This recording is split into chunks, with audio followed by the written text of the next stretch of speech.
एक गांव में एक धनी सेठ रहता था। उसके बंगले के पास एक जूते सिलने वाले गरीब मोची की छोटी सी दुकान थी। उस मोची की एक खास आदत थी कि जब भी जूते सिलता तो भगवान का भजन गुनगुनाता रहता था। लेकिन सेठ ने कभी उसके भजन के ऊपर ध्यान नहीं दिया। एक दिन सेठ व्यापार की सिलसिले में विदेश गए और घर लौटते वक्त उसकी तबीयत बहुत खराब हो गई।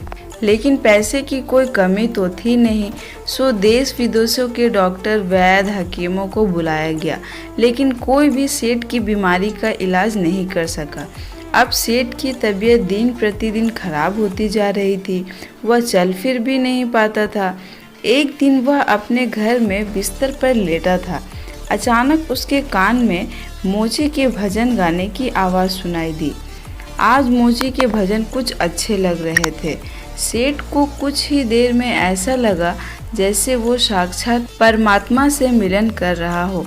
मोची के भजन सेठ को उसकी बीमारी से दूर ले जा रहे थे। कुछ देर के लिए सेठ भूल गया कि वह बीमार है। उसे अपार आनंद की प्राप्ति हुई। कुछ दिन तक यही सिलसिला चलता रहा। अब धीरे धीरे सेठ के स्वास्थ्य में सुधार आने लगा। एक दिन सेठ ने मोची को बुलाया और कहा, मेरी बीमारी का इलाज बड़े बड़े डॉक्टर नहीं कर पाए, लेकिन तुम्हारे भजन ने मेरा स्वास्थ्य सुधार दिया। ये लो 1000 रुपये इनाम। मोची खुश होते हुए पैसे लेकर अपने घर चला गया। लेकिन उस रात मोची को बिल्कुल नींद नहीं आई। वह सारी रात यही सोचता रहा कि इतने सारे पैसे को कहाँ छुपा कर रखूँ और इनसे क्या क्या खरीदना है।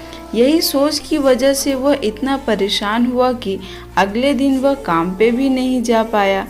अब भजन गाना तो जैसे वह भूल ही गया था। मन में खुशी थी पैसे की। अब तो वह काम पर जाना ही बंद कर दिया और धीरे धीरे उसकी दुकानदारी भी चौपट होने लगी।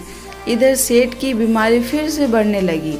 एक दिन मोची सेठ के बंगले में आया और बोला, सेठ जी, आप अपने ये पैसे वापस रख लीजिए। इस धन की वजह से मेरा धंधा चौपट हो गया है। मैं भजन गाना ही भूल गया। इस धन ने तो मेरा परमात्मा से नाता ही तुड़वा दिया। मोची पैसे वापस करके फिर से अपने काम में लग गया। दोस्तों, इस कहानी से हमें यह सीख मिलती है कि हमें कभी लालच नहीं करना चाहिए। हमारे पास जितना है उतने में खुश रहना चाहिए।